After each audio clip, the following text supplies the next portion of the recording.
किसमें जब चाहिए तब ले लो। ठीक है चलो everyone let's move ahead. ऐसे 710। चलो सब रीड करो। What is 710? Comparative information corresponding figure. अब ये टॉपिक में इंटर सीए भी हुआ था, पर लेकिन बस रे क्या कर रहे हैं। तो अभी जो ब्रेक में लेटे उनको तो नहीं छोड़ना चाहिए। जो ब्रेक में लेटे उनको तो परफॉर्म करवाना ही चाहिए, बाकी नहीं लोग सब।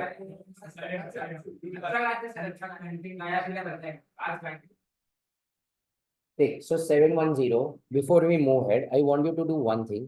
पहले मेरे को सिर्फ ये बताओ डेफिनेशन रीड करके कि यहाँ पे कंपैरेटिव इन्फो, करस्पॉन्डिंग फिगर और कंपैरेटिव फाइनेंशियल स्टेटमेंट में क्या डिफरेंस है।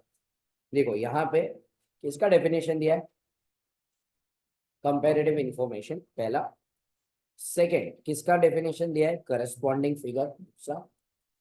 तीसरा यहाँ पे दिया हुआ है कंपैरेटिव फाइनेंशियल स्टेटमेंट। तो मेरे को ये तीन डेफिनेशन पढ़ के you explain me what is the difference between the three.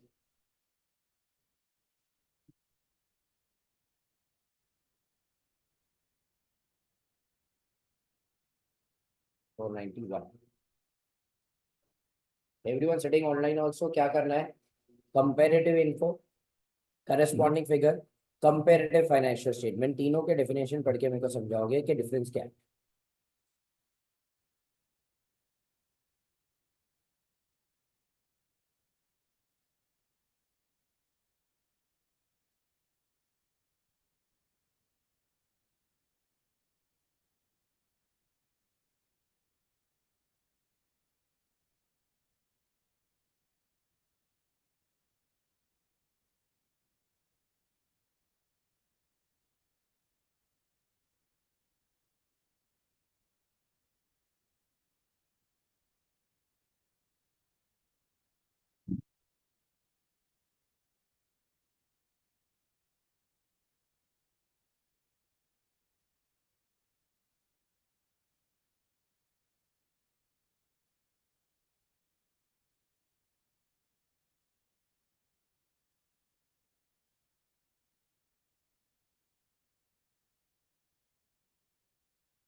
जल्दी रीड किया सबने, क्या है डिफरेंस।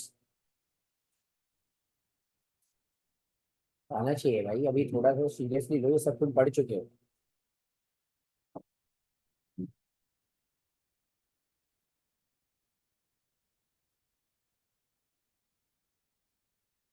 चलो कंपैरेटिव जाने दो, corresponding figure comparative financial statement बना।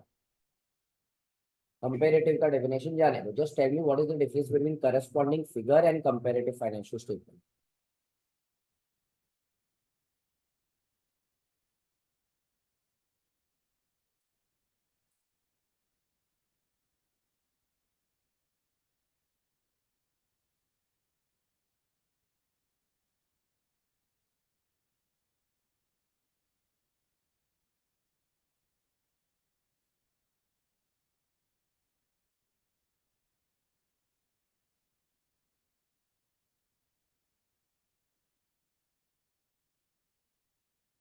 सो then what is comparative financial statement, जिसने भी ऑनलाइन डाला चैट बॉक्स पे करस्पॉन्डिंग फिगर, तो what is comparative financial statement. I want a difference between the two.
एक मिनट, कंपेरेटिव फाइनेंशियल स्टेटमेंट जिसपे auditor expresses opinion on both years and corresponding में only on the current.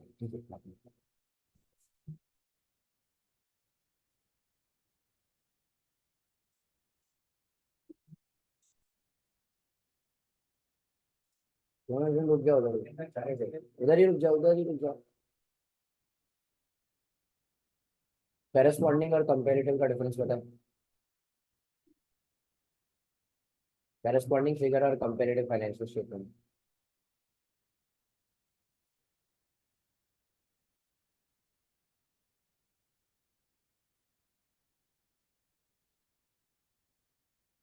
तो comparative क्या है? उसका previous year, तो ये सितंबर 20 थी, सितंबर 22 प्रीवियस ईयर नहीं रहा।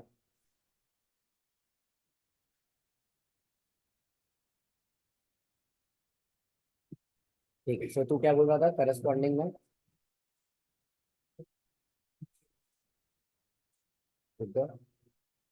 Current period financial statement with what? Comparison of current period with what?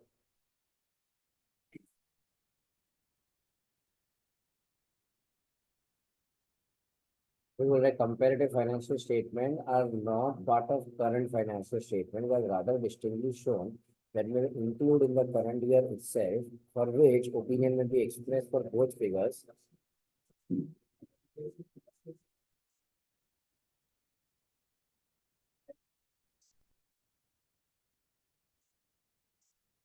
तो अगर मैं ये साल सिर्फ 2023 का फिगर देता, 2022 का फिगर ही नहीं देता, तो तू करस्पॉन्डिंग फिगर किसे कहे? एक पार्ट तेरा सही है, one part is wrong. Comparative financial statement you are correct, but corresponding figure गलत है। ठीक है, चलो तुम चारों दिन डिसाइड कर लो क्या करना है, कौन सा गाना गाना है।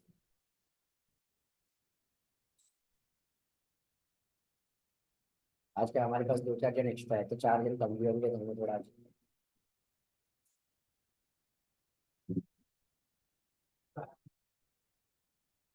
क्या।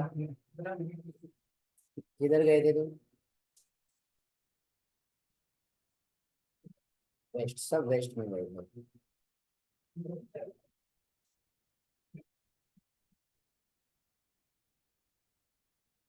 तो उसको लेके आ जिसने लेट दिया, वो नाचेगा। डिसाइड करो, और तुम जब जब जो गाना डिसाइड करोगे पहले से इसको बता देना, कृष्णा को, उसका नाचना भी बाकी है। ठीक है चलो, सो आज तो हम नहीं छोड़ेंगे। ऑडियंस पोल, कितने लोग बोले छोड़ दे?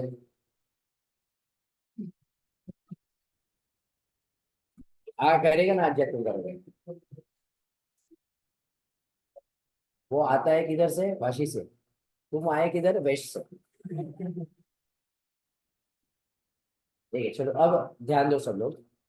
यहाँ पे ना तीन चीजें दी है, comparative info, corresponding figure, comparative financial statement. Firstly we need to understand कि डिफरेंस क्या है। कंपेरेटिव इंफॉर्मेशन मतलब क्या? अमाउंट्स और disclosure included in the financial statement in respect of one or more prior period in accordance with AFRF। अब ये जो comparative है ना, कंपेरेटिव, ये कंपेरेटिव के ही दो हिस्से हैं। एक को हम कहते हैं करस्पॉन्डिंग फिगर, एक को हम कहते हैं कंपेरेटिव फाइनेंशियल स्टेटमेंट। तो कंपेरेटिव का ही दो अलग अलग पार्ट है, एक क्या है करस्पॉन्डिंग और एक क्या है कंपेरेटिव फाइनेंशियल स्टेटमेंट। तो पहले अपन समझते हैं करस्पॉन्डिंग फिगर क्या है। करस्पॉन्डिंग फिगर मतलब मैं यहाँ पे ये साल 2024 के फिगर्स देना चाहता हूँ, पर मैंने कंपैरिजन के लिए साथ ही साथ 2023 का भी फिगर दे दिया। तो मैंने जो 2023 का फिगर दिया उसे हम कहते हैं करस्पॉन्डिंग फिगर। क्या कहते हैं उसे?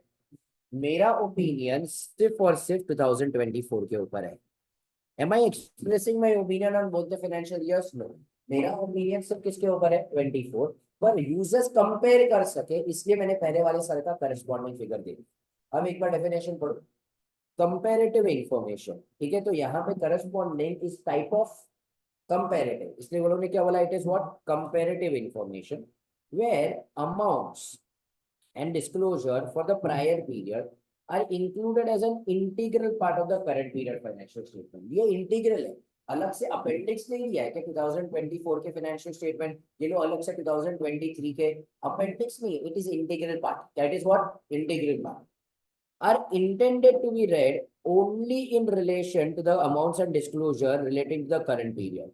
मतलब उसको मैं ये साल के फिगर के साथ पढ़ना चाहता हूँ। मतलब फॉर एग्जांपल लेट अस से ये साल एडवर्टाइजमेंट कितना है, फॉर एग्जांपल 10 करोड़। पहले साल एडवर्टाइजमेंट कितना था, 7 करोड़। तो मेरे को पहले साल एडवर्टाइजमेंट कितना था ना, उसके रिलेशन में तो इंटरेस्ट नहीं है, मैं तो उसको सिर्फ ये साल के साथ कंपेयर करना चाहता हूँ कि पहले वाले साल के कंपेरिजन में मेरा खर्चा बढ़ा है कि घटा है। फॉर एग्जाम्पल लेट अस से अगर समझो हम लोग सेल्स की बात करें, पहले वाले साल में सेल्स 100 करोड़ था, ये वाले सेल्स साल में सेल 130 हो गया। अब मेरा डिसीजन तो इसी के ऊपर है, मेरे को पहले वाले साल से सेल से लेना देना नहीं है, पर मैं एज ए यूजर से पहले वाले साल के फिगर को ये साल के साथ पढ़ना चाहता हूँ, तो मेरे को पता चलेगा कि कंपनी का ग्रोथ हो रहा है कि कंपनी का ग्रोथ नहीं हो रहा है। तो मेरा डिसीजन ये साल के ऊपर है ही नहीं, मेरा डिसीजन सिर्फ किसके साल में ही है, तो मैं ये साल के फिगर को इसके साथ पढ़ना चाहता हूँ। मैं इंडिविजुअली इसको नहीं पढ़ना चाहता हूँ, मेरे को इंडिविजुअल इसका कोई लेना देना नहीं है, मैं तो कंपेयर करके पढ़ना चाहता हूँ। वापिस सेकेंड वाला पैराग्राफ पर, are intended to be read only in relation to the and other disclosure relating to the current period. क्या समझा आपने कोई? अब third is the most interesting part, the level of detail presented in the corresponding amounts and disclosure is dictated primarily by its relevance to the current period figures। याद करो schedule 3 में हमें क्या बोला गया है, जो भी चीज 1% या 1 लाख से हायर है उसे ही सेपरेटली डिस्क्लोज करो, बाकी किसी को सेपरेटली डिस्क्लोज करने की जरूरत नहीं। फॉर एग्जाम्पल कंपनी का टर्नओवर लेट अस से 100 करोड़ है, ठीक है, तो यहाँ पे व्हाट विल बी मटेरियल, 1% मतलब कितना हो गया, 1 करोड़, और 1 lakh whichever is higher, तो ऑब्वियसली अमाउंट क्या हो जाएगा। अब फॉर एग्जाम्पल लेट अस से समझो यहाँ पे इंटरेस्ट एक्सपेंस था, इंटरेस्ट एक्सपेंसेस 3 करोड़, क्या मेरे को उसको सेपरेटली डिस्क्लोज करना पड़ेगा? यस। बट लेट अस से फॉर एग्जांपल हमारा कोई और एक्सपेंस था, लेट अस से फॉर एग्जांपल लेट अस से समझो रिनोवेशन एक्सपेंसेस, ठीक है, तो फॉर एग्जांपल हमारा रिनोवेशन एक्सपेंसेस था, renovation expenses was 80 lakh rupees. क्या ये 1 करोड़ से ज्यादा है? नहीं। क्या मुझे इसे अलग से सेपरेटली डिस्क्लोज करने की जरूरत है? नहीं। मैं ये पूरे खर्चे को किसमें बता सकता हूँ, मिसलेनियस एक्सपेंस, किसमें बता सकता हूँ, और मिसलेनियस एक्सपेंस का जो नोट्स टू अकाउंट्स होगा उसमें मैं बताऊंगा कि मिसलेनियस के अंदर कौन से आइटम है, पर फेस के ऊपर मेरे को रिनोवेशन बताने की जरूरत, क्या ये सबको समझा? अब मैं जो पहले वाले साल के फिगर दे रहा हूँ 2024 2023, अब यहाँ पे मैं इंटरेस्ट एक्सपेंस बताऊंगा, पहले वाले साल में कितना था, 2 करोड़। पहले वाले साल में renovation for example let us से 1.1 करोड़ था, तो पहले वाले साल में तो अलग से बताया होगा, पर क्या ये साल है क्या? नहीं। तो मैं रिनोवेशन एक्सपेंस को अलग से बताऊंगा कि ये भी रिनोवेशन एक्सपेंस को मिसलेनियस में डालूंगा। मिसलेनियस मैंने ये साल का रिनोवेशन किस पे डाला, मिसलेनियस, तो पहले वाले साल का भले 1 करोड़ से ज्यादा था उसको भी काम में डालूंगा मिसलेनियस। तो मैं ये जो अमाउंट है वो ये साल के रेलेवेंस के हिसाब से बता रहा हूँ, क्या बता रहा हूँ, ये साल के रेलेवेंस के हिसाब से। फॉर एग्जाम्पल लेट अस से हमारा कोई और एक्सपेंसेस है, हमारा एडवर्टाइजमेंट है, हमारा एडवर्टाइजमेंट 2 करोड़ है, पर पहले वाले साल एडवर्टाइजमेंट 70 लाख था। अब पहले वाले साल अलग से बताने की भी जरूरत नहीं थी, हो सकता है पहले वाले साल इसे काम में बनाया था मिसलेनियस में, पर ये साल मेरा एडवर्टाइजमेंट कितना है, 2 करोड़, मेरे को अलग से बताना पड़ेगा। तो अब मैं ये अमाउंट को भी मिसलेनियस में बताने के बदले जिसके सामने बताऊंगा एडवर्टाइजमेंट, तो मैं कितना डिटेल बताओ, मेरा ये साल के अमाउंट डिटरमाइन। वापिस एक बार पढ़ो, the level of detail presented in the and disclosure is dictated primarily by its relevance to the current period। क्या समझा आपने को ये? इसे हम क्या कहते हैं, करस्पॉन्डिंग फिगर। क्या कहते हैं इसे? Has everyone understood? अब पूरा डेफिनेशन एक साथ पढ़ते हैं। Comparative information where amounts and other disclosures for the are included as a integral part of the and are intended to be read only in relation to the amounts and other disclosure relating to the current period। The level of detail presented in the corresponding amounts and a disclosure is dictated primarily by its relevance to the current period। क्या ये समझा सबको? इसे हम क्या कहते हैं, corresponding figures. क्या कहते हैं इसे? ठीक है। अब नीचे हम लोग पढ़ते हैं कंपैरेटिव फाइनेंशियल स्टेटमेंट का डेफिनेशन क्या है। कंपेरेटिव इंफॉर्मेशन, वहां पे स्टार्टिंग में क्या लिखा हुआ है, क्योंकि कंपेरेटिव के ही दो हिस्से थे, करस्पॉन्डिंग और कंपेरेटिव फाइनेंशियल, तो ये भी कंपेरेटिव का ही एक टाइप है, where amounts and disclosure of the prior period are included for comparison in the financial statement of the current period if audited are refer to in the auditor's opinion. मतलब इस बार मेरा opinion दोनों साल के ऊपर जा रहा है, क्या सिर्फ एक साल के ऊपर जा रहा है, क्या नहीं, आगे का वाला पॉइंट सेम है, the level of information included in comparative financial statement is comparable with that of the financial statement of the current year। मतलब फॉर एग्जाम्पल सेबी मेरे को क्या कहता है कि अगर तेरी कंपनी को लिस्ट करना है तो तू पिछले 5 साल के कंपेरेटिव फाइनेंशियल स्टेटमेंट बना के दे। तो फॉर एग्जाम्पल लेट अस से 2024, 23, 22, 21, 20, अब ये 5 साल के कंपेरेटिव फाइनेंशियल स्टेटमेंट बनाए गए। मेरा जो ओपिनियन है इस बार, क्या मेरा ओपिनियन सिर्फ 24 के ऊपर है कि मेरा ओपिनियन 5 साल के ऊपर है? तो यहाँ पे ये जो कंपैरिजन है ना, मेरा ओपिनियन कंपैरिजन के ऊपर है, किसके ऊपर है, कंपैरिजन के ऊपर है। फॉर एग्जांपल सेबी को क्या डर लगता है, फॉर एग्जांपल लेट अस से ये साल टर्नओवर था 200 करोड़, यहाँ पे था 180, यहाँ पे था 160, यहाँ पे था 140 और यहाँ पे था 120, ठीक है। अब फॉर एग्जांपल लेट अस से कंपनी ने यहाँ पे ये अमाउंट्स जो अलग अलग साल के फाइनेंशियल स्टेटमेंट है सब सही, क्या अलग हर साल का ऑडिट हुआ है, yes everything was true and fair, but जब कंपैरिजन बनाया कंपैरिजन में घपला कर दिया, यहाँ पे वो लोग ने कितना लिख दिया 140, 160, 180, 200, 220। तो अब प्रॉब्लम किसके अंदर है, क्या इंडिविजुअल फाइनेंशियल स्टेटमेंट में गड़बड़ है, क्या नहीं, पर लेकिन कंपैरिजन में उन्होंने अमाउंट क्या लिख दिए गलत। अब तू तो एज ए यूजर जब कंपनी में इन्वेस्ट करने वाला है, तू थोड़ी 5 साल के अलग अलग फाइनेंशियल स्टेटमेंट डाउनलोड करके देखेगा, तू तो यहाँ पे क्या देख रहा है, कंपैरिजन। अब मेरा ओपिनियन किसके ऊपर है, कंपैरिजन के ऊपर, तो मैं ये पूरे कंपैरिजन के ऊपर ओपिनियन दे रहा हूँ, तो मैं यहाँ पे लिख दूंगा कंपैरिजन सही, समझा यहाँ पे। तो मेरा ओपिनियन सिर्फ ये साल के ऊपर नहीं है, मेरा ओपिनियन पूरे के पूरे कंपैरेटिव के ऊपर है। तो अगर मैं ऑडिट करता हूँ तो मैं सबके ऊपर क्या दे रहा हूँ, ओपिनियन, कि पूरा कंपैरिजन सही से बनाए के। Has everyone understood what is the difference between corresponding figure and comparative? If you have understood now, understanding audit procedure now will not be difficult, because audit procedure for corresponding figure is different, for comparative financial statement is। सो अगर तुम्हें दिमाग में समझ लिया कि अच्छा ये दोनों अलग अलग पार्ट है क्या, तो आगे का chapter will flow very very. सबको यहाँ तक क्लैरिटी है, किसी को भी doubt, everyone sitting online, can I move ahead? ठीक है, सो वापस एक बार हम स्टार्टिंग से चालू करते हैं। ये स्टैंडर्ड किसके ऊपर फोकस करता है, दो चीजों के ऊपर, एक करस्पॉन्डिंग फिगर के ऊपर और एक किसके ऊपर। तो there are two broad approaches to the auditor's reporting responsibility in respect of comparative. तो अपन ने पढ़ा कंपेरेटिव के दो पार्ट है, एक पार्ट क्या है, करस्पॉन्डिंग फिगर, और एक पार्ट क्या है, the auditor's opinion on the financial statement refers to current period only। तो जब हम करस्पॉन्डिंग दे रहे हैं, मेरा ओपिनियन ये साल के ऊपर है कि सारे साल के ऊपर है, यही साल, but for comparative auditor's opinion refers to each period for the financial. तो मेरा ओपिनियन एक पीरियड के ऊपर है कि सारे पीरियड। मैं समझा पब्लिक को ये, ठीक है। सो ये हमारा क्या हो गया, nature of the comparative information. मेरा एज एन ऑडिटर,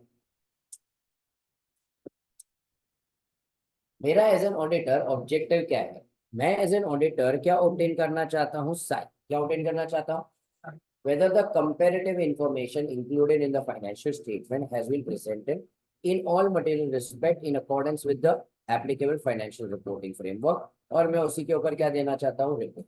तो पहले मैं क्या ढूंढना चाहता हूँ, साइड ढूंढना चाहता हूँ, और मैं उसके बेसिस के ऊपर क्या देना चाहता हूँ, ठीक है। तो ये दोनों क्वेश्चंस बेसिक क्वेश्चन है, एग्जाम में आने के चांसेस नहीं है, तो इससे भी इंट्रोडक्शन था।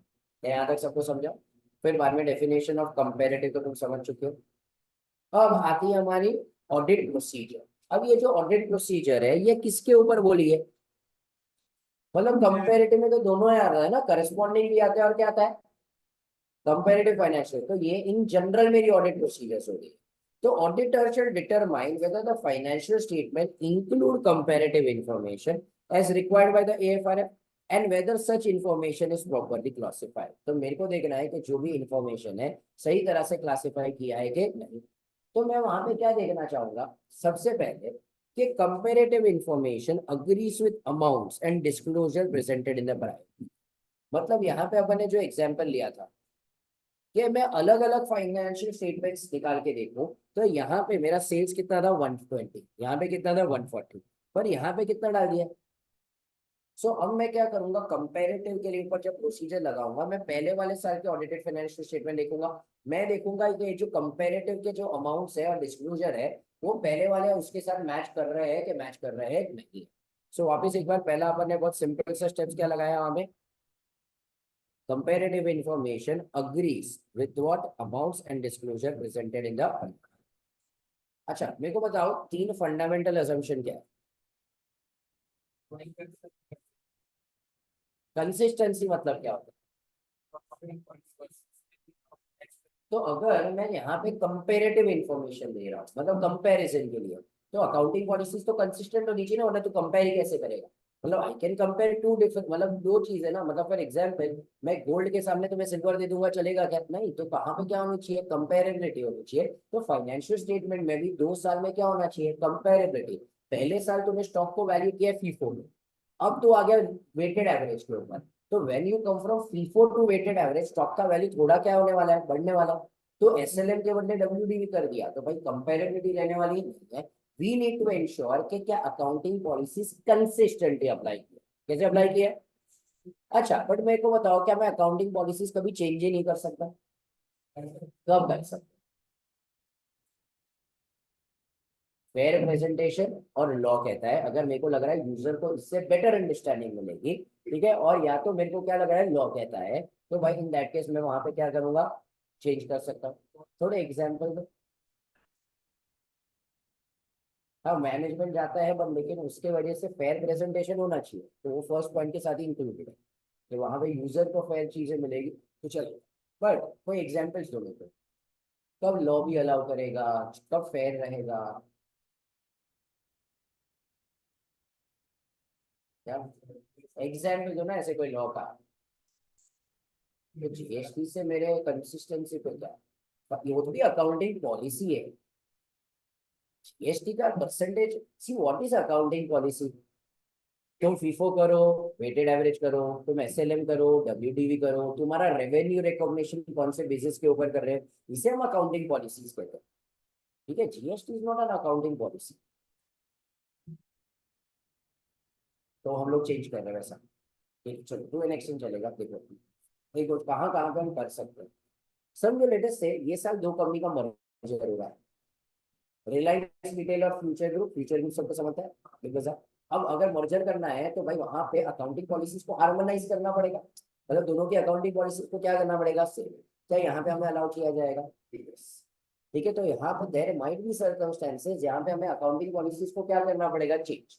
बट लेकिन हमें क्या बोला गया है कि अगर अकाउंटिंग पॉलिसीज को चेंज कर रहे हो, तो उससे पहले सही से अकाउंट करो, या सही से क्या करो। मतलब तुम्हें सिखाया गया है, मतलब फाउंडेशन में एसएलएन से डब्ल्यूडीबी पे आते हो, तो what is the change of depreciation, change of depreciation का effect should be given in this year, उसे हम कहते हैं अकाउंट करना। पर एट द सेम टाइम जब भी अगर समझो तुम चेंज करते हो, तो शायद मेरे प्रेजेंटेशन पे भी इम्पैक्ट आएगा, और डेफिनेटली मेरे डिस्क्लोजर के ऊपर इम्पैक्ट। किसके ऊपर इम्पैक्ट आया? क्यों डिस्क्लोजर? बिकॉज एस वन हमें सिखाता है कि whenever you are changing an accounting policies, हमेशा तुम्हें क्या देना पड़ेगा, डिस्क्लोजर। तो मैं वहां पे देखना चाहता हूँ सबसे पहले कि accounting policies reflected in the comparative information are consistent with those applied in the current period. तो जो कंपेरेटिव में, मतलब पहले वाले साल में जो भी अकाउंटिंग पॉलिसीज है, वो ये साल से क्या है, consistent. If there has been any change in the accounting policies, तो वेदर वो चेंज को सही से क्या किया है, अकाउंट किया, उस चेंज को सही से क्या किया है, प्रेजेंट, और उस चेंज को सही से क्या किया है। तो मैंने दो ही स्टेप्स किए हैं। स्टेप नंबर वन में मैंने क्या देखा, comparative information agrees with the disclosures and amounts in the prior period. दूसरा, क्या accounting policies consistent with the current period, if there is a change तो चेंज को सही से अकाउंट किया, प्रेजेंट किया, सही से डिस्क्लोज किया। अब ऑडिट करते करते if the auditor comes aware of possible material misstatement, possible मतलब मैं श्योर नहीं, मुझे लग रहा है कि कंपेरेटिव के अंदर शायद कुछ तो भी गड़बड़ है। हमेशा ये याद रखो, जब भी मैं एज एन ऑडिटर श्योर नहीं होता हूं, मेरे को क्या करना पड़ेगा, एडिशनल प्रोसीजर्स लगानी पड़ेगी। क्या लगानी पड़ेगी? मैं कहता हूँ मेरे पास साई नहीं है तो तुम्हें मेरे को क्या ढूंढना पड़ेगा? साई। साई ढूंढने के लिए करना क्या पड़ेगा? Additional procedure. तो अगर if I come across possible material statement, मतलब मैं श्योर, तो अब मैं एडिशनल प्रोसीजर्स लगाऊंगा टू डिटरमाइन की इफेक्ट क्या है। तो if the auditor becomes aware of possible material misstatement in the comparative information while performing current period audit, auditor shall perform additional audit procedures as necessary in the circumstances to obtain a SI to determine whether a material misstatement exists.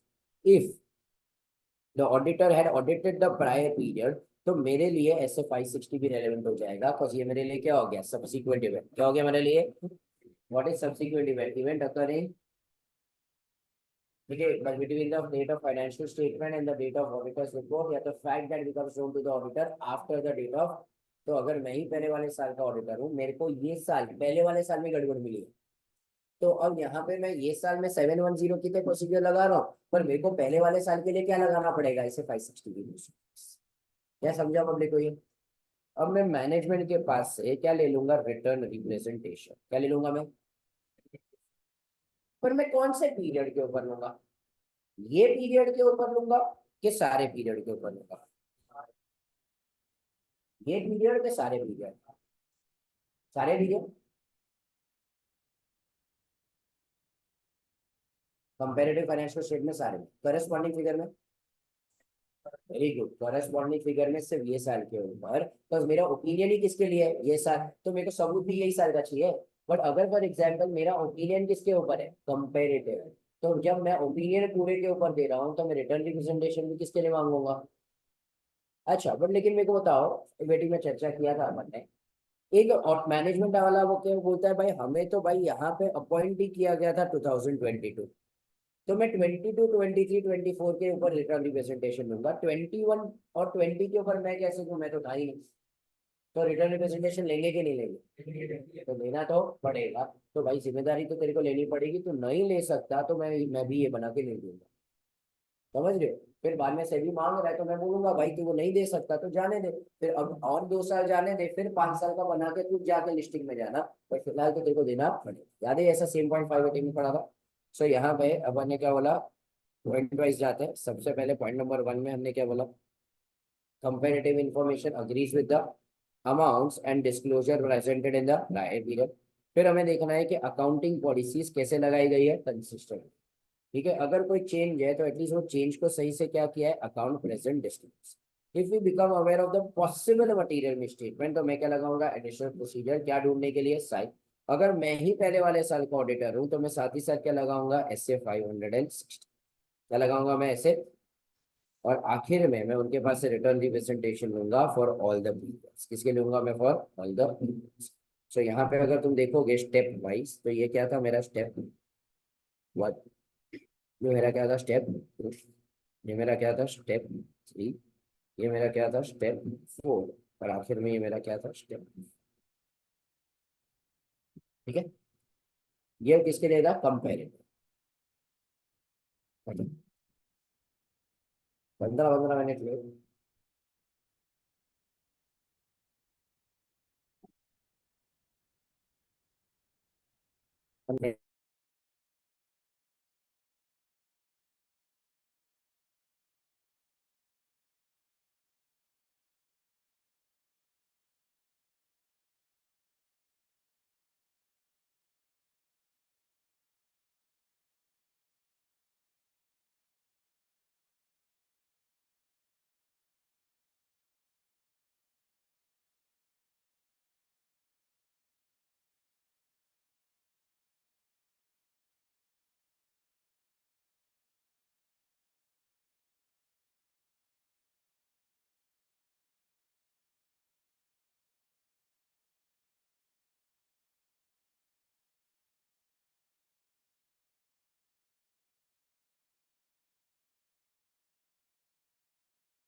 ठीक है, सो next, when corresponding figures are what presented, auditor's opinion shall not refer to the corresponding figure. मतलब जब हमने corresponding दिया है, ठीक है, तो मैं मेरा ओपिनियन सिर्फ किसके ऊपर दे रहा हूँ, करंट के ऊपर, मैं करस्पॉन्डिंग का जिक्र कर ही नहीं रहा। पर थोड़े एक्सेप्शंस है जहां पे मेरे को करस्पॉन्डिंग का भी जिक्र करना पड़ेगा मेरे ऊपर। वापिस एक बार, अपन ने इसलिए स्टार्टिंग में दोनों के डिफरेंस पढ़े थे। करस्पॉन्डिंग फिगर जब है, मेरा ओपिनियन ये साल के ऊपर है कि दोनों साल के ऊपर, यही साल के साल। But there are certain exceptions जहां पे मेरा ओपिनियन जो है करस्पॉन्डिंग के ऊपर भी जाएगा। किसके ऊपर भी जाएगा?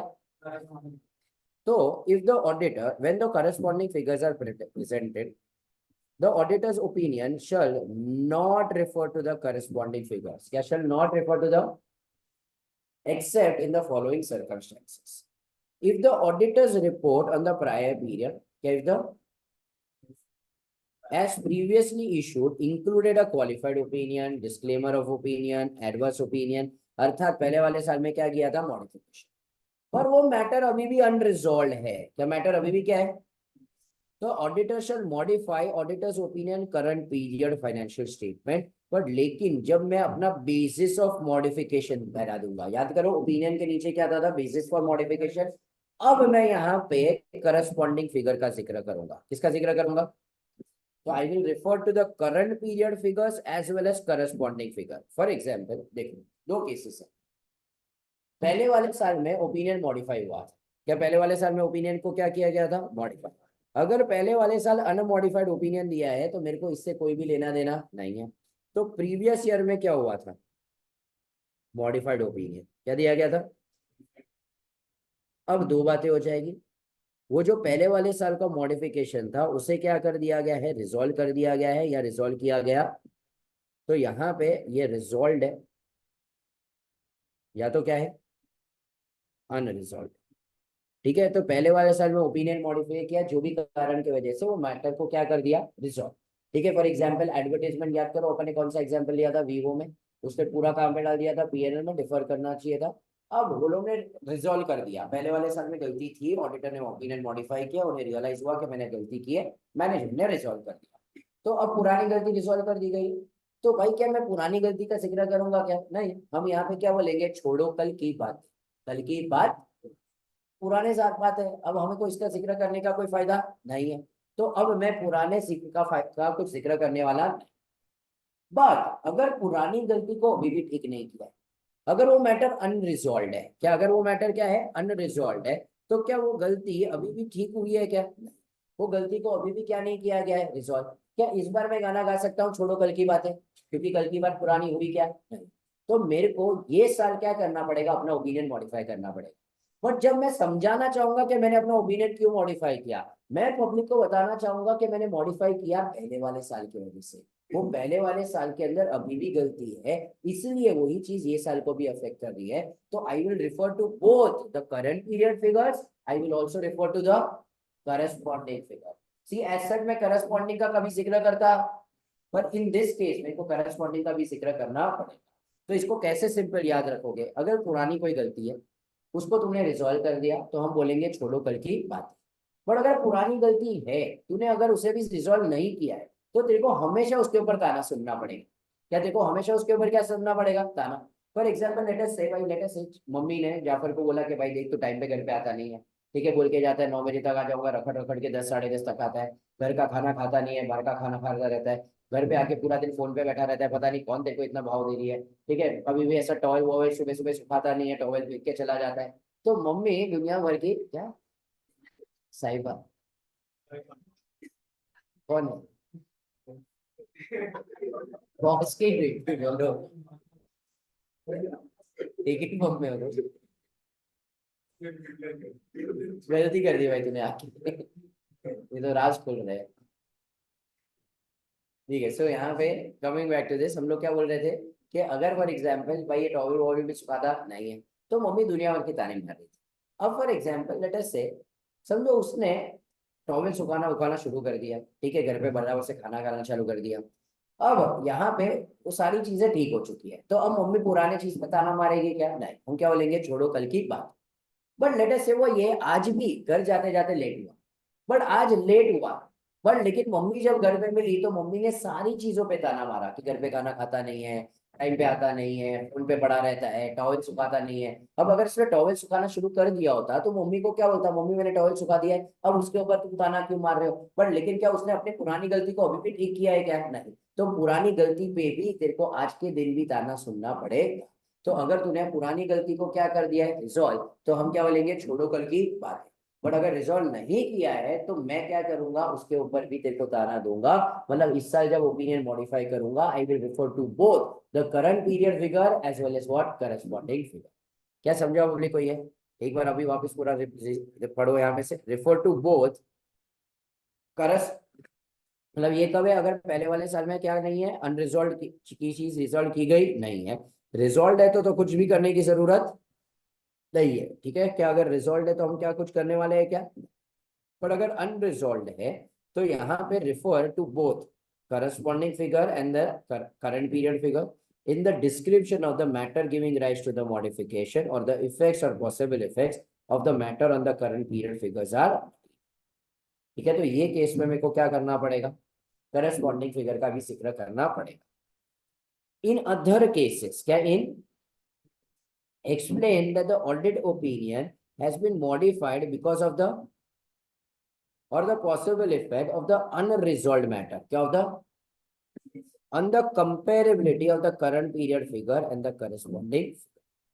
वापिस एक बार ऊपर से अपन ने क्या बोला, देखो अगर ये मैटर अभी भी क्या है, the auditor shall on the auditor's opinion on the current period financial statement in the basis of modification, क्या लिखेंगे, the auditor shall refer to both current period figures and the in the description of the matter giving rise to the when the effect or the possible effect on the current period figures are material। अब आगे क्या बोल रहा है, in other cases, what do you mean by other cases, when effect of matter on current period is not material. मतलब पहले वाले साल में वो मटीरियल था पर अब वो मटीरियल रहा नहीं। फॉर एग्जाम्पल, पहले साल का जो टर्नओवर था,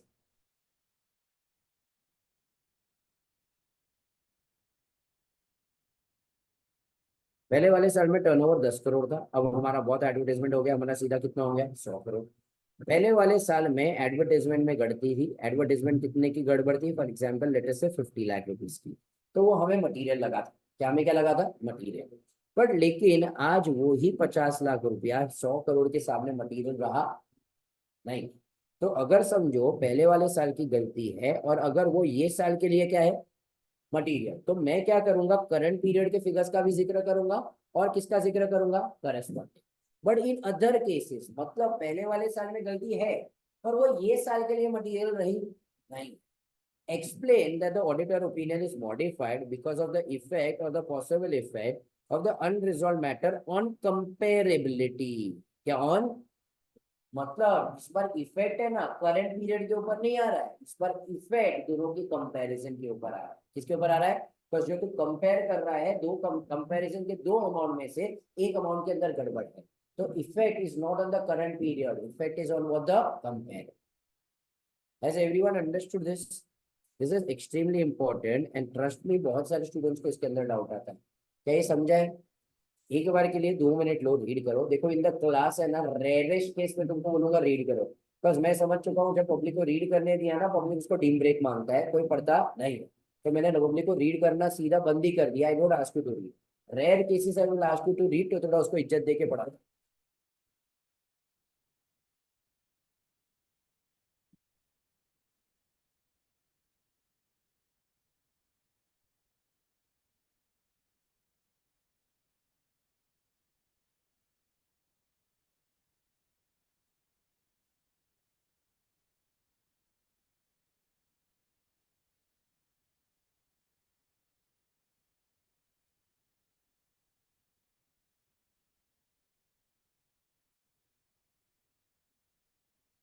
ओपिनियन डाला था, उसके बाद अपने पढ़ा तो सही सिया वाला है ना, टाइटल एड्रेसी और बिकॉज ओपिनियन बेसिस पर ओपिनियन।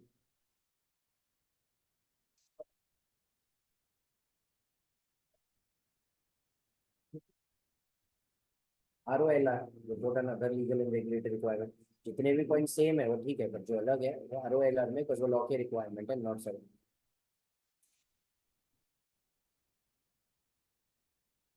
क्या है? तो तुम पहले वाले साल भी तो मॉडिफाई नहीं हुआ रहेगा ना, तो ये आया ना दूसरा वाला पॉइंट, अनरिजॉल्व है ना। तो ये बी वाला पॉइंट उसी के बारे में तो बात कर रहा है, मतलब हाँ करेंगे ना। पर लेकिन हाँ पर लेकिन हम ऐसा बोल रहे हैं कि मॉडिफाई करंट पीरियड के ऊपर नहीं कर रहा हूँ, मैं मॉडिफाई इसलिए कर रहा हूँ बस कंपैरिजन में प्रॉब्लम है। मैंने करस्पॉन्डिंग फिगर जब मैं देता हूँ तो मैंने क्या किया, 2024 और 23 के फिगर दिए, 2023 का फिगर क्या होता है करस्पॉन्डिंग।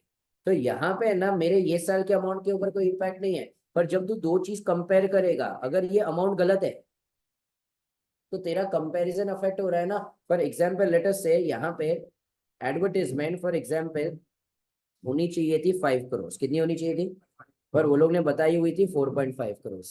अब ये साल एडवर्टाइजमेंट फॉर एग्जाम्पल 4 करोड़ है। अब यहाँ पे ये चीज शायद इमटेरियल है, बट तेरे को कंपेयर किससे करना चाहिए था, 4.5 को और 4 को, पर तूने कंपेयर किसको किया, बस वो लोग ने क्या अमाउंट लिख के दिया था। तो अब प्रॉब्लम किसके अंदर हुआ, कंपैरिजन के अंदर, तू बराबर से कंपेयर नहीं कर पाया। ये अलग ओपिनियन अलग नहीं दे रहे, मेरा ओपिनियन तो वही है, पर मैं यूजर्स को क्या बता रहा हूँ कि अब गलती है ना करंट पीरियड के ऊपर आई नहीं, कोई करंट पीरियड के ऊपर आ रहा, पर लेकिन जब तू दोनों को कंपेयर करेगा तो तुझे शायद कंपैरिजन में इम्पैक्ट आ सकता है। फॉर एग्जाम्पल चलो मैं ये एग्जाम्पल को थोड़ा हल्का सा चेंज करता हूँ।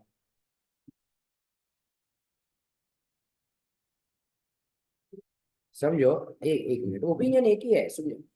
समझो फॉर एग्जाम्पल पहले वाले साल में टर्नओवर होना चाहिए था, फॉर एग्जाम्पल लेटेस्ट से 10 करोड़, कितना होना चाहिए था, वो लोग ने कितना बता दिया 9.5 करोड़, कितना बता दिया।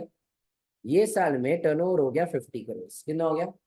अब ये पहले वाले साल की 50 लाख की जो गलती है वो मेरे को 50 करोड़ के सामने मटेरियल लग रही नहीं, पर तू ये साल क्या करेगा, तेरा 50 करोड़ का टर्नओवर किसके सामने कंपेयर कर रहा है, 10 करोड़, पर जबकि तेरे को ये कंपेयर किसके साथ करना चाहिए था।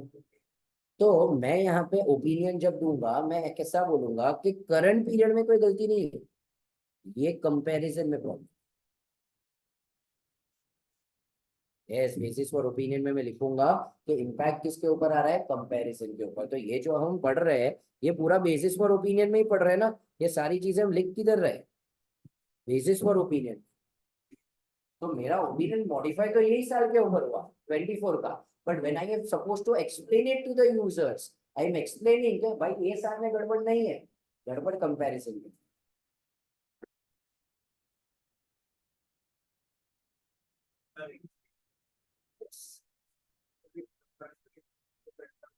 करेक्ट करेक्ट, तो दोनों में हम इन अवे रेफर तो कर।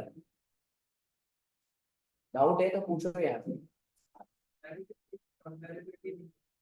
हाँ, मॉडिफाई कर रहा हूँ ओपिनियन तो,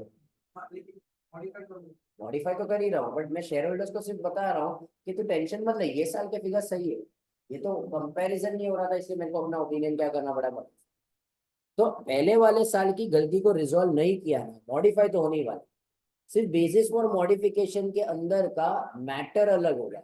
अगर करंट पीरियड के ऊपर मटेरियल इफेक्ट है तो I am referring to both current period as well as कि भाई पहले वाले साल में कितना इम्पैक्ट था, ये साल वाले पे कितना इम्पैक्ट बता। बट अगर फॉर एग्जाम्पल मटेरियल नहीं है तो ये साल में तो इम्पैक्ट ही नहीं है ना, तो मैं सिर्फ क्या बता रहा हूँ कि इम्पैक्ट किसके ऊपर है, कंपेयर।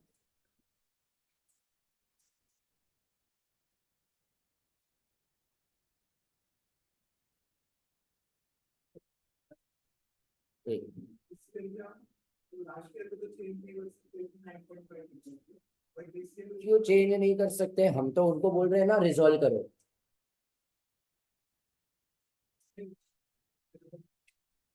हाँ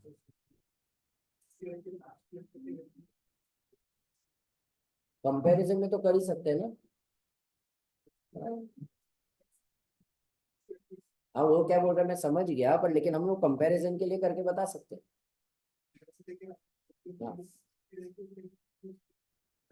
आए पीरियड में बताएगा, बट लेकिन हम लोग कंपैरिजन के लिए वापस बता सकते हैं कि भाई यहाँ पे कितना था, 9.5 था, 10 नहीं था, तो कंपैरिजन के लिए चलेगा। हाँ तो फिर हम लोग ये साल कंपैरिजन के लिए जब बनाएंगे तो कंपैरेटिव में वो प्रायर पीरियड अलग से नहीं बताएंगे। तो ये एक्सट्रीमली रेयर सर्कमस्टेंसेज है, तो मेरे को वहां पे समझाना पड़ेगा, वहां पे नोट्स टू अकाउंट्स में डलवाना पड़ेगा मैनेजमेंट के पास से कैसा है।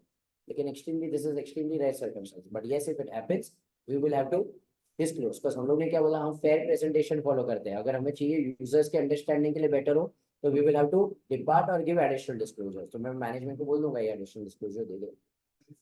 यस यस हाँ हाँ यहाँ पे कोई डाउट है?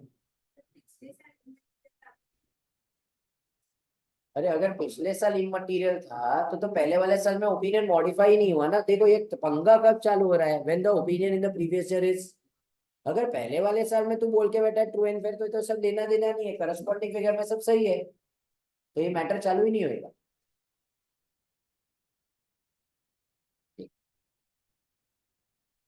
नेक्स्ट ये वाला अपना क्या था कि अगर पहले वाले साल का मैटर रिजॉल्व नहीं है तो सेकेंड वाला point, if the auditor obtains evidence that a material misstatement exists in the prior period on which unmodified opinion has been previously issued। मतलब पहले वाले साल में ऑडिटर ने क्या दिया था, अनमॉडिफाइड ओपिनियन। अब हमें गलती मिली कि पहले वाले साल में मटेरियल मिसस्टेटमेंट है, मतलब पहले वाले साल में ओपिनियन क्या होना चाहिए था, मॉडिफाइड। क्या होना चाहिए था? अब मेरा ओपिनियन तो करंट पीरियड के ऊपर है ना, मैं मैनेजमेंट को एक मौका दे दूंगा कि भाई पुराने साल के पापे ने पहले वाले साल में अनमॉडिफाइड ओपिनियन होगा जिसने भी दिया था, तो इसे रिजॉल्व कर, क्या तो उसे क्या कर ले, रिजॉल्व कर ले, तो मैं तुम्हें क्या बोलूंगा, छोड़ो कल की बातें। बट अगर तूने रिजॉल्व नहीं किया तो मैं वापिस ये साल का ओपिनियन क्या कर दूंगा, मॉडिफाई वापिस।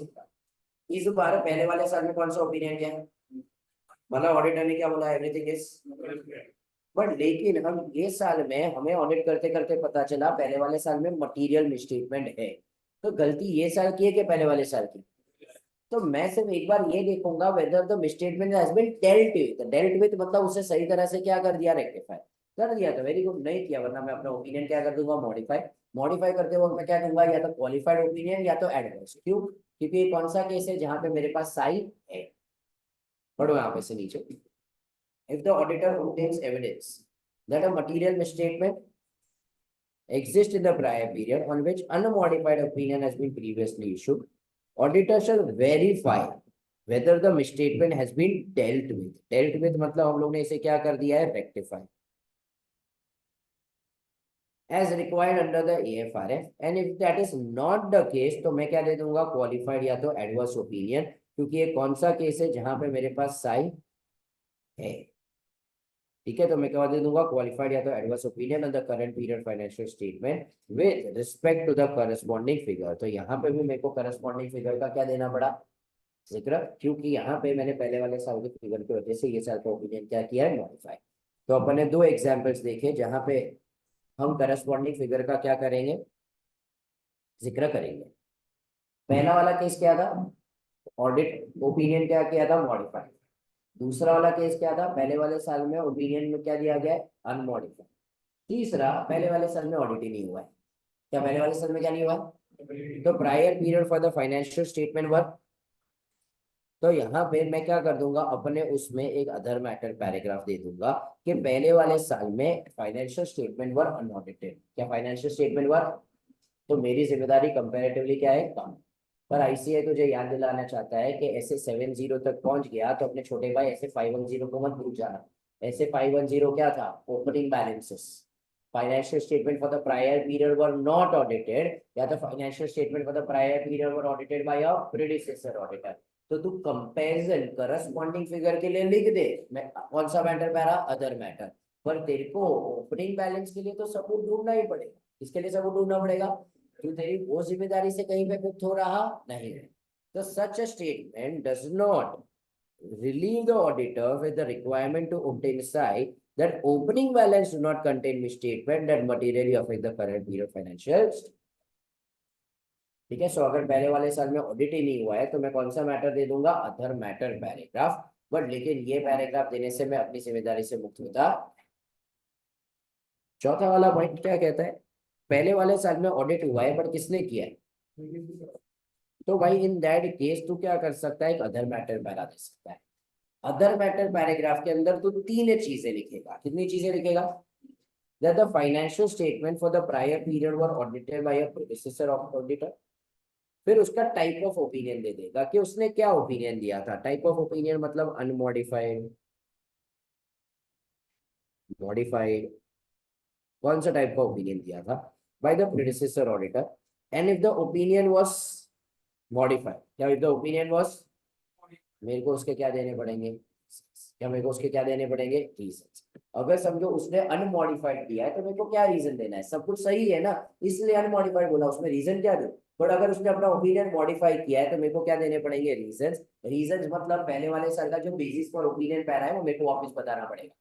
मेरे को बताना पड़ेगा कौन से कारण की वजह से ओपिनियन को क्या किया था, मॉडिफाई। और आखिर में उसके रिपोर्ट का मैं क्या दे दूंगा, या उसके रिपोर्ट का मैं क्या दे दूंगा। क्या समझा पब्लिक को, ये हमारा क्या हो गया, prior period financial statement audited by a predecessor. Has everyone understood this. So यहाँ पे एक्सट्रीमली इंपॉर्टेंट कि मेरा ओपिनियन, तो अगर तुम्हें ये कंसेप्ट ही नहीं समझे है ना कि करस्पॉन्डिंग में मेरा ओपिनियन सिर्फ ये साल के ऊपर है, ये 3 पॉइंट समझना ही टेक्निकली डिफिकल्ट हो जाता है। तो मेरा ओपिनियन तो सिर्फ किसके ऊपर है, मैं करस्पॉन्डिंग का कभी भी जिक्र करता नहीं हूँ, 4 एक्सेप्शन। पहले वाले साल पे क्या दिया गया था, मॉडिफाइड, वो मैटर अभी भी रिजॉल्व नहीं हुआ है। अगर वो चीज ये साल के लिए मटेरियल है, I will refer to the current period as well as corresponding. वो चीज अगर ये साल के लिए मटेरियल नहीं है तो भी मैं ओपिनियन मॉडिफाई करूंगा, पर मैं बोलूंगा इम्पैक्ट कंपेरेबिलिटी के ऊपर है। केस नंबर 2, पहले वाले साल में अनमॉडिफाइड ओपिनियन दिया था, मेरे को ये साल के प्रोसीजर लगाते लगाते पता चला गलती कौन से साल के अंदर है, प्रीवियस। मैं वहां पे से वेरीफाई करूंगा whether the misstatement has been dealt with, एक मौका दे रहा हूं कि कर लूंगा, भाई पुरानी चीज है।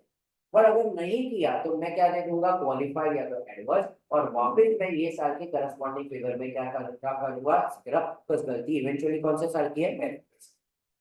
तीसरा, अगर पहले वाले साल में ऑडिट ही नहीं हुआ है तो मैं एक अदर मैटर पैरा दूंगा, क्योंकि मेरी ऑडिट रिस्पॉन्सिबिलिटी कम है, बिकॉज मैं पहले वाले साल में ये कंपनी का ऑडिट ही नहीं हुआ है। बट लेकिन ये बोलने से मैं अपनी जिम्मेदारी व्हिचएवर इज गिवन अंडर ऐसे 510 से मुक्त होता नहीं हूँ। ओपनिंग बैलेंस के लिए तो सबूत ढूंढना पड़ेगा। चौथा, अगर ऑडिट किया है एक पहले वाले साल में प्रेडिसेसर ऑडिटर ने, तो मैं अदर मैटर पैरा दे दूंगा, बट उसमें 3 चीजें लिखूंगा। पहले वाले साल में प्रेडिसेसर ऑडिटर ने ऑडिट किया था। दूसरा, मैं वहां पे क्या लिखूंगा कि उसने कौन से टाइप का ओपिनियन दिया। अगर ओपिनियन मॉडिफाई किया है तो मेरे को रीजंस भी देने पड़ेंगे, और आखिर में उसके ओपिनियन का क्या दे दूंगा। क्या यहाँ तक सबको समझ आए। अगर हम वापस देखें तो हमने क्या पढ़ा था, सिर्फ कंपैरेटिव के लिए हमने क्या पूछा, ऑडिट प्रोसीजर। अब तुम्हें थोड़े सवाल पे भी ध्यान देना पड़ेगा। ये क्वेश्चन क्या है, सिर्फ कंपैरेटिव की ऑडिट प्रोसीजर। तो मैंने क्या देखा कि प्रायर पीरियड के अमाउंट ऑफ डिस्क्लोजर बराबर से है, अकाउंटिंग पॉलिसीज को कैसे लगाया, कंसिस्टेंट, कोई चेंज है तो सही से अकाउंट प्रेजेंट एंड डिस्क्लोज किया है। If I become aware of the possible material statement, तो मैं क्या लगाऊंगा, एडिशनल प्रोसीजर साइड ढूंढने के लिए कि क्या मटेरियल स्टेटमेंट है। अगर मैं ही पहले वाले साल का ऑडिटर हूं तो 560 भी लगाऊंगा, और मैनेजमेंट से रिटर्न रिप्रेजेंटेशन होगा, सिर्फ ये पीरियड के लिए नहीं, सारे पीरियड। ये किसके लिए था, कंपैरेटिव इंफॉर्मेशन इन जनरल। फिर हमने को समझाया, देखो करस्पॉन्डिंग फिगर क्या होता है। फिर हमने बोला भाई ओपिनियन तो सिर्फ करंट पीरियड के ऊपर है, करस्पॉन्डिंग के ऊपर तो नहीं है, पर 4 एक्सेप्शन दे रहे जहां पे हम करस्पॉन्डिंग फिगर का भी क्या करेंगे। समझा है सबको। टाइम देने के लिए रिपीटिंग, तो ये नहीं समझा ना, एग्जाम में सब कंपैरेटिव कंपैरेटिव सारे आंसर एक जैसे ही लगेंगे, तुम्हें समझेगा ही नहीं कौन सा क्वेश्चन क्या पूछता है, कौन सा आंसर किधर चिपका है। क्या यहाँ तक समझा सबको, ठीक है। अब नेक्स्ट वो लोग आए कंपैरेटिव फाइनेंशियल स्टेटमेंट, ये हम ऑलरेडी समझ चुके हैं। कंपैरेटिव फाइनेंशियल स्टेटमेंट मतलब 2-4 साल के। अच्छा, यहाँ पे ना मैंने एग्जाम्पल के लिए है ना 5 साल दिए। क्या कंपैरेटिव फाइनेंशियल स्टेटमेंट सिर्फ 2 साल का बन सकता है, यस। ठीक है। अब आई मतलब आई डोंट नो क्यों ऐसा होता है स्टूडेंट्स के दिमाग में, पता नहीं ये कहाँ से भरा जाता है।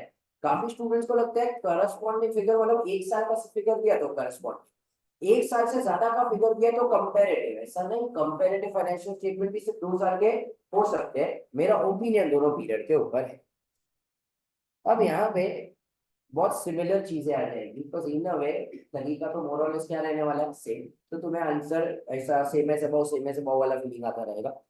When reporting on the prior period financial statement in connection with the current period,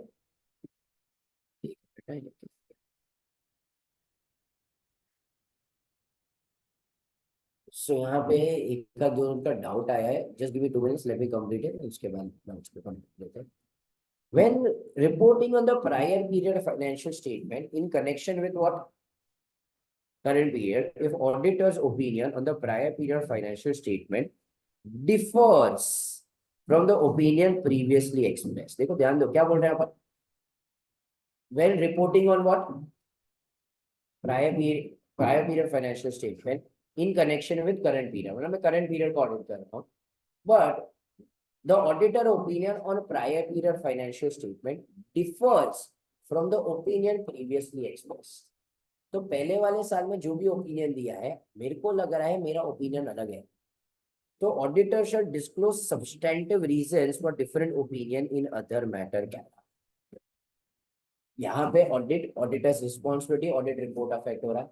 तो मैं यहाँ पे बोल रहा हूँ कि देखो ये पहले वाले साल का ओपिनियन तो जो था वो पहले वाले साल में दे दिया गया है जो भी ऑडिटर था, पर मेरे को लग रहा है अगर मैं होता तो मेरा ओपिनियन कुछ और होता। तो मैं इसको कहाँ पे दे दूंगा, अदर मैटर में। कहाँ पे दे दूंगा मैं, इसके ऊपर चांतारे बनाओ ना। अब तक ये लोग इसके अंदर ज्यादा घुसे नहीं है, पर अगर एमसीक्यू या कुछ बनाया ना बैंड बजेगी लोगों की। अब नेक्स्ट वाला पॉइंट तुम्हें सिंपली आता है, अगर पहले वाले साल में ऑडिट किसने किया, प्रेडिसेसर ऑडिटर ने, तो मैं क्या दे दूंगा, अदर में। क्या दूंगा, financial statement for prior period audited by predecessor. Type क्या था, मॉडिफाई था, तो रीजन क्या था, date, unless the prior predecessor auditor's report on prior financial statement is revised with the financial statements. ठीक है। सो यहाँ पे अपन ने एक क्या पढ़ा, पहले डेफिनेशन, फिर उसके बाद पढ़ा कि भाई हमें क्या करना है अगर पहले वाले साल में अगर गड़बड़ है तो क्या करना है। तो यहाँ पे केस 1 था, ये केस 2 था जहां पे पहले वाले साल में ऑडिटर ने ऑडिट किया है। तीसरा, अगर now if the auditor concludes, concludes मतलब अब मेरे पास साइन है, that a material misstatement exists that affects the prior period financial statement on which predecessor auditor had reported without modification। मतलब मेरे पास सबूत है कि भाई वहां पे मटेरियल मिसस्टेटमेंट है जिसके ऊपर पहले वाले साल के ऑडिटर ने क्या दिया था, अनमॉडिफाइड ओपिनियन। क्या दिया था, ऐसा पॉइंट अपन ने ऊपर भी पढ़ा था, करस्पॉन्डिंग में भी तो पढ़ा था ना, कि पहले वाले साल में क्या दिया गया था, अनमॉडिफाइड ओपिनियन। क्या दिया गया था, अनमॉडिफाइड ओपिनियन। फिर मेरे को पता चला तो मैं उनको एक मौका दे रहा था कि तुम उससे सही तरह से डील करो, नहीं किया तो मैं क्या दे रहा था, क्वालिफाइड या तो एडवांस। यहाँ पे भी सेम ही हो जाएगा। ठीक है। तो यहाँ पे the auditor shall communicate misstatement with the appropriate level of management and those share with governance. If the prior period financial statement are amended and the predecessor auditor agrees to issue a new report on the amended financial statement, the auditor shall report only on the current period।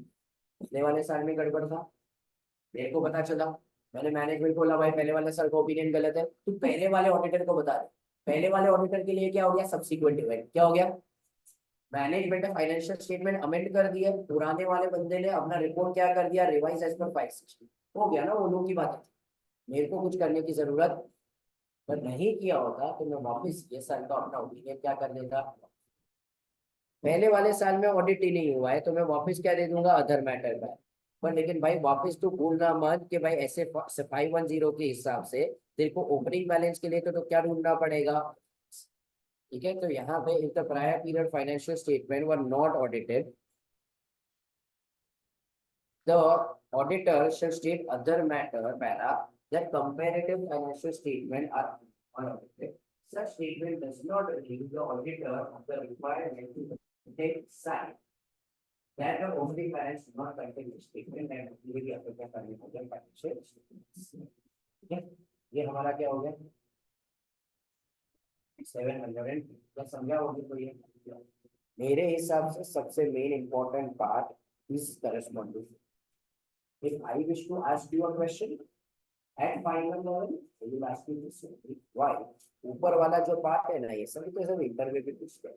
लोगों को corresponding corresponding इतना portion में था तुम्हारे area inter में. Inter में level पे ये थोड़ा सा overwhelming to understand all this. ICR भी कभी पूछता नहीं.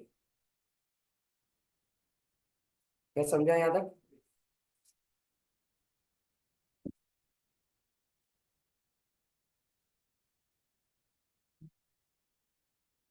क्या नहीं होगा? क्यों हमें नहीं होगा? क्या माना कौन से सेक्शन में माना?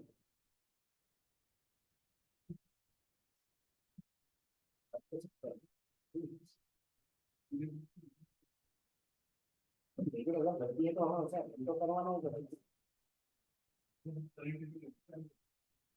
कर सकते हैं करंट पीरियड में कर सकते तो हम ऐसा नहीं बोले पुरानी उसमें कर करंट में कर सॉल्व कर. सॉरी हमारा एएस फोर का करस्पॉन्डिंग इंडेक्स का मेरे को नंबर याद नहीं है. Even sir after the balance sheet date तो कौन से फाइनेंशियल स्टेटमेंट कमेंट करेगा? यही वाले को करेगा ना. नेक्स्ट ईयर में क्यों करेगा? तो जो एडजस्टिंग इवेंट है you will have to adjust it in this year only.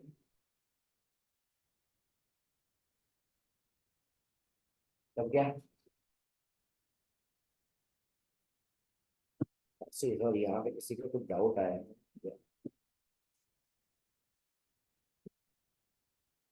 Sir quarter wise भी हो सकते हैं कंपेरेटिव फाइनेंशियल स्टेटमेंट. तो ये क्वार्टरली भी बनाना हो तो यूजुअली वो तो करस्पॉन्डिंग फिगर होते हैं. कंपेरेटिव होते नहीं है बट लेकिन अगर किसी की रिक्वायरमेंट है तो हम बना सकते हैं. if corresponding figure as well the matter is resolved, would a revised audit report be issued by the predecessor auditor? हाँ अगर ये एडजस्टिंग इवेंट है तो यस. 560 पब्लिक को याद है कि नहीं? 560 में हमने ये सब डिस्कस किया था. अगर वो लोग ने रिजॉल्व भी किया तो भी अमेंड किया तो भी मैं सब्सिक्वेंट इवेंट भी दूंगा ना.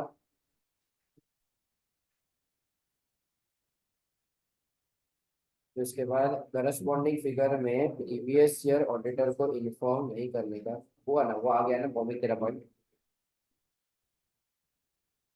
ये क्या है?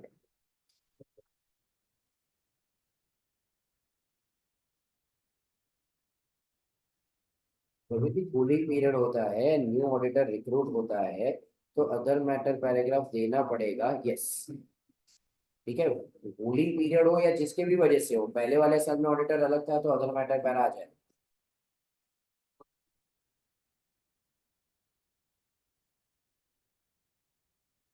क्या हो गया?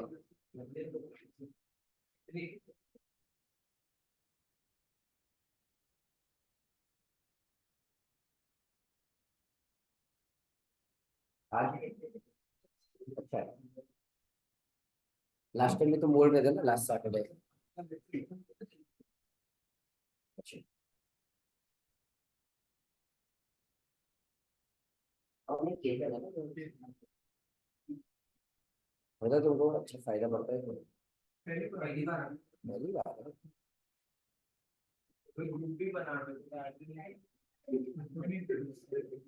जानबूझ के नहीं किया. तेरे को जानबूझ के नहीं किया इसमें.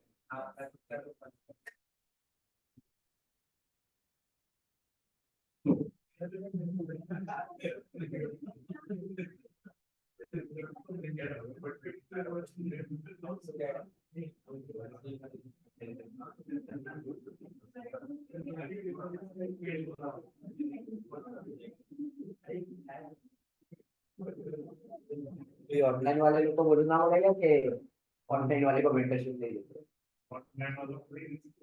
हैं.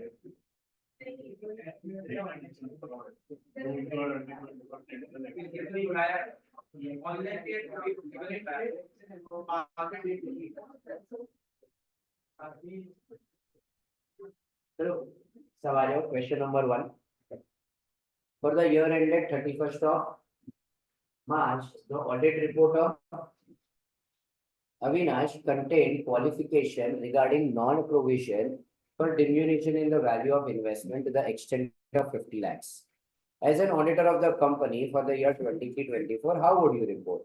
If the company does not make the provision, company makes the provision. मतलब ये क्या हो गया, मैटर रिजॉल्व या तो मैटर, अगर मैटर रिजॉल्व है तो हम बोलेंगे छोड़ो कल की नहीं हुआ है, तो मैं क्या करना पड़ेगा, तो इस बार मैं करंट करस्पॉन्डिंग फिगर का भी जिक्र करूंगा.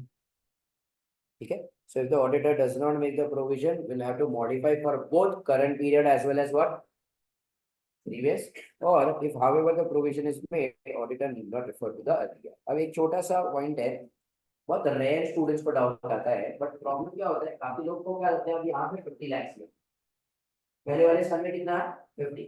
अब डाउट आता है कि सर ये मटेरियल है कि ये मटेरियल, बस अगर मटेरियल है तो I will refer to the current period as well as previous. But if it is non-material, I will report only for the comparative.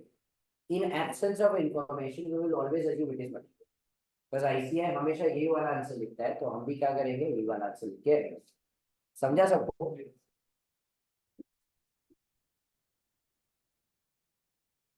हाँ, मैंने कूलिंग पीरियड वाला बोला ना, अगर कूलिंग पीरियड है और नया ऑडिटर आया तो नए ऑडिटर को अदर मैटर देना पड़ेगा. सी हम ये सब नहीं लिखते कि पहले वाले साल का ऑडिटर क्यों गया, पहले वाला साल का ऑडिटर कोई और था, अब मैं नया ऑडिटर हूँ, I will have to give other matter para.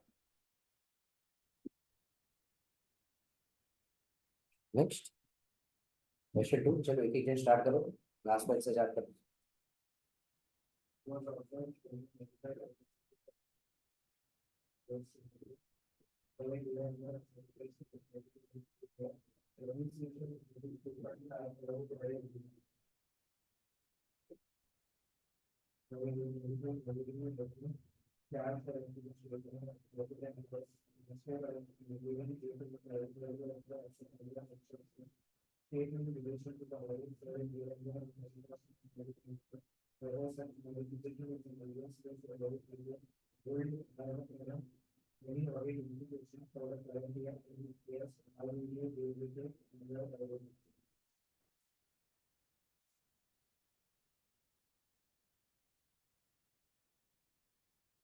क्या हुआ है यहाँ पे, depreciation of how much have been charged of the profit and loss instead of including in the carry value of the asset. State in relation to the audit of the year 31st of March 24. ये हुआ कब था, 23. Whether such modification in the previous report have any implication. तो ये साल पे implication होगा कि नहीं होगा. सो अगर वो लोग ने रिजॉल्व नहीं किया तो इम्प्लीकेशन होगा, रिजॉल्व कर दिया तो इम्प्लीकेशन नहीं होगा. तो if the audit AS limited does not correct the treatment of depreciation, auditor will have to modify his opinion for the current as well as the previous figure. If however the previous or the provisions are corrected, auditor need not consider the earlier years modification.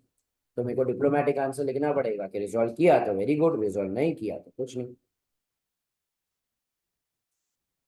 Next.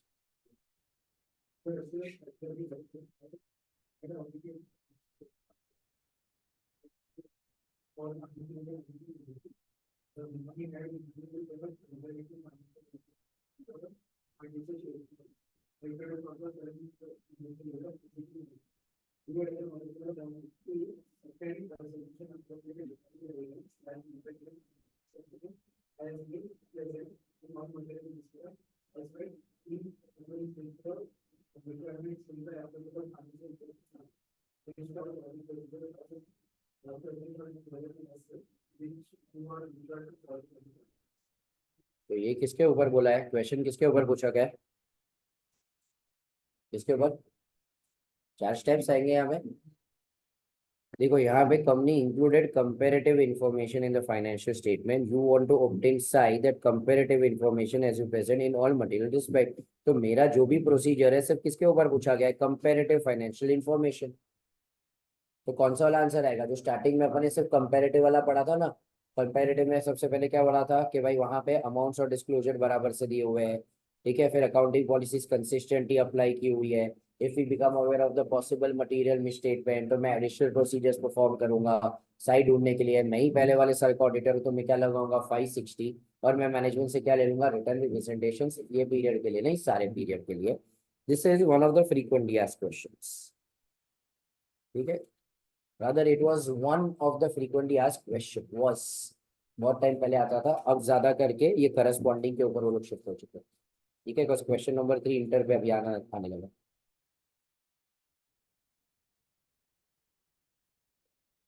सो इसके साथ हमारा 710 क्या होता है? 710 is one standard which is थोड़ा सा neglected standard. ठीक है, by the students as well as by ICI. But लेकिन मेरे को लगता है कि यार थोड़ा अच्छा कंटेंट है। सिर्फ हल्का सा कंपेरेटिव फाइनेंशियल में वो रिपीटेटिव हो जाता है, पर वो करस्पॉन्डिंग के सारे पॉइंट्स अच्छे हैं, जिसमें बहुत सवाल बनाए जा सकते हैं, तो कुछ बनाया जा रहा है। तो इसके साथ हमारा 710 भी क्या होता है? पूरा इसका भी एक रिवीजन वीडियो बना लेते हैं। चलो, अब तुम्हारा मेंटरशिप है ना, तुम्हें लगा तो 720 बनना मैं सोच रहा था कि तुमको छोड़ दो और ये लोग का 701 खत्म कर दिया। कभी क्या वापस सब तुम लोग नहीं देगा? किसका 701 हो गया? तुम तीनों ने मेंटरशिप लिया? करो, मैं तो यार सर्विस करता हूँ भाई।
नहीं कह रहा वीक डेज।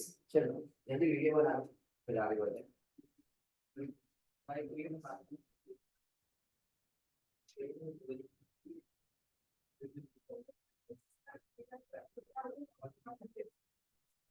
अरे स्टार्ट कौन सा बोल रहे?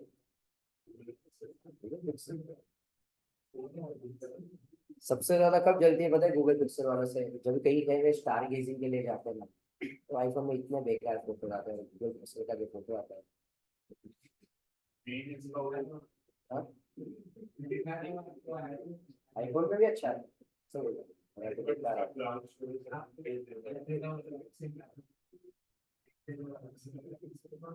चलो अभी 710 रिवाइज करते हैं। स्टार्ट।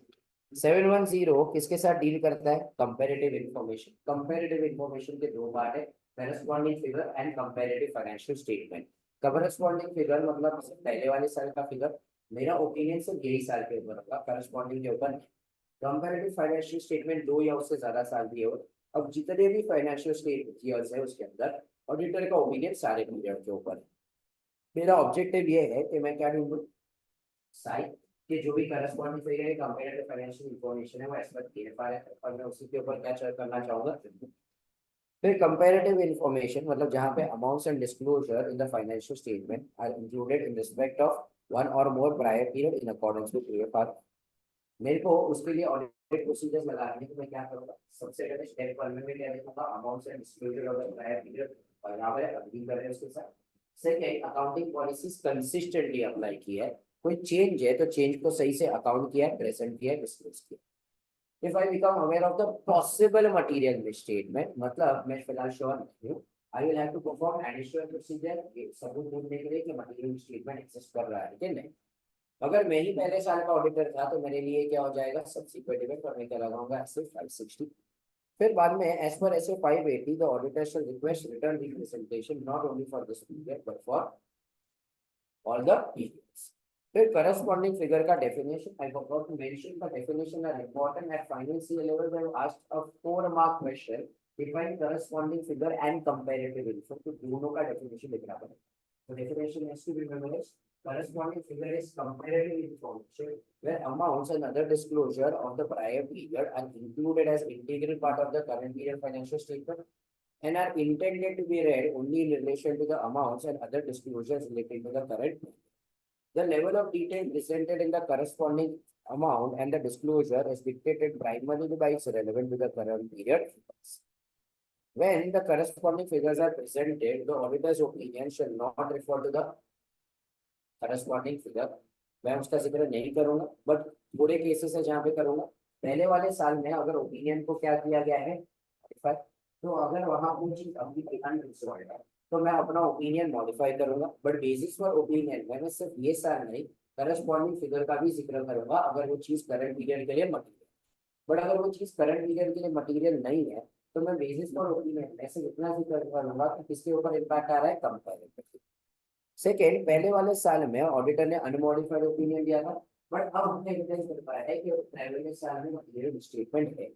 मैं उन्हें एक मौका दूंगा ये देखने के लिए कि क्या वो लोग फाइनेंशियल स्टेटमेंट को सही तरह से रीड कर रहे हैं, सिंप्लीफाई कर रहे हैं। कर लिया तो वेरी गुड, वरना मैं क्या दे दूंगा, क्वालिफाइड ओपिनियन या तो एडवर्स ओपिनियन।